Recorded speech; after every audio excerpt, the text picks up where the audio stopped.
the United States of America. Why are you hurting people? If you want to go kill and hurt people, go to Iraq. Why y'all doing this to people?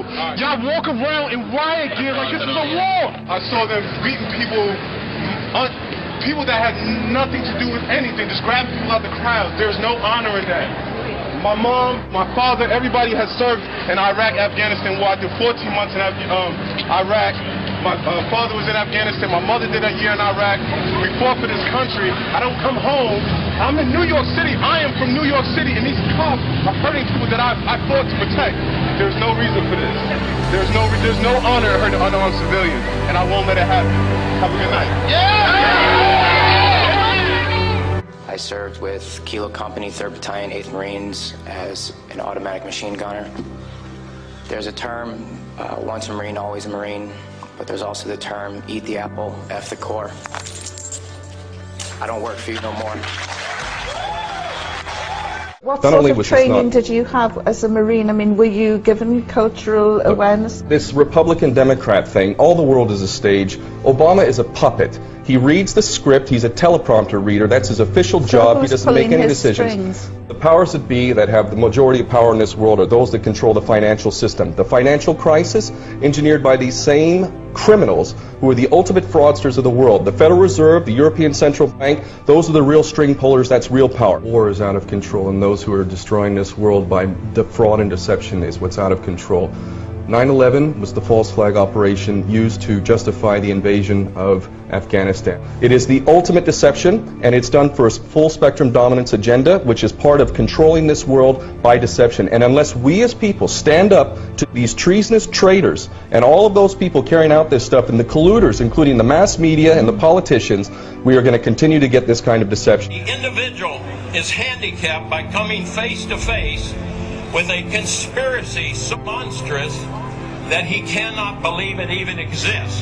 And that's the problem we have today. This conspiracy is so monstrous, so demonic, that we tell people about it and they say, you're crazy, this is America, it can't happen here. We have all the evidence needed to prove to anybody, if they'll just look at the evidence, that 9/11 was an inside job.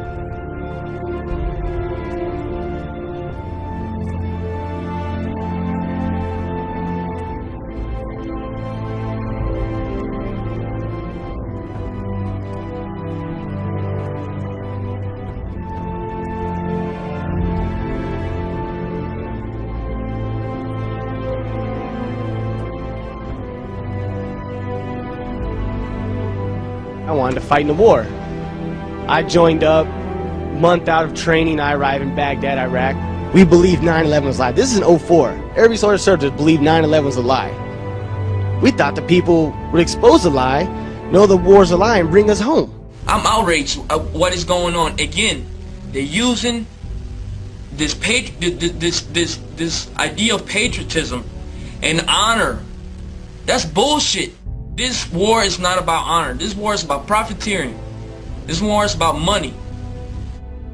We're nothing but pawns being used for their political agendas. We need to wake up, and these politicians need to stop playing with the citizens' emotions and trying to give them this emotional high and patriotism. Let's speak reality. We need to wake up America. What you see with people is that they're desperate to hear what they want to hear. For people to say, oh no, these conspiracy theorists, they're all crazy, you know, they're all paranoid, it's not really going on, it's ridiculous, and this is done to protect you. This is done for you, you know, we're the government, this is why we're doing it. You know, watch the telly, there's a game on in a minute, and you'll be fine. And we're just going to build another concentration camp, okay? See you later. Take you to the FEMA camps being built by Halliburton right now to house 50 million Americans. They're building enough concentration camps in America. If we don't act now, we're going to lose all our rights. And I served my country. I got an honorable discharge from the Army, and I swore an oath to protect the country from all enemies, foreign, domestic. Now, these people that are operating in our government right now are criminals. Whatever you hear on TV isn't what the reality is. You are losing your rights as we speak. You got H.R. 2749, which is a Food Safety Act. and this affects the entire country. They can stop all forms of transportation in and out of the state. They can destroy vehicles. They can declare martial law, and they can shut restaurants down. They can shut down supermarkets. And that's why they put all these hot button issues out there to distract people, so they argue amongst themselves, like race and abortion and terrorism and healthcare and God only knows what else. They got you all distracted, arguing amongst each other while they're all fucking robbing us. And people don't know. I talked to people today, they didn't even know what martial law was. They're like, what's that? And when I told them, they couldn't believe it. I mean, people have to wake up. And it's unfortunate, but we're at a point right now that if people don't wake up, they're going to lose everything that they fought for. That's where we fell off. We were out watching football or basketball or baseball or going to the beach or talking on the internet or texting each other, whatever the case may be. The last nail is being driven into the coffin of the American Republic, yet Congress remains in total denial as our liberties are rapidly fading before our eyes. The process is propelled by unwarranted fear and ignorance as to the true meaning of liberty. It is driven by economic myths. Who would have ever thought that the current generation and Congress would stand idly by and watch such a rapid disintegration of the American Republic, which is equivalent to granting dictatorial powers to the president.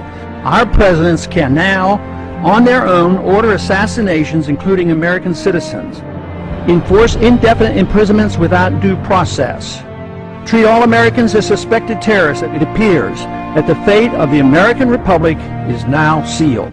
Every time our country stands in the path of danger, an instinct seems to summon her finest first.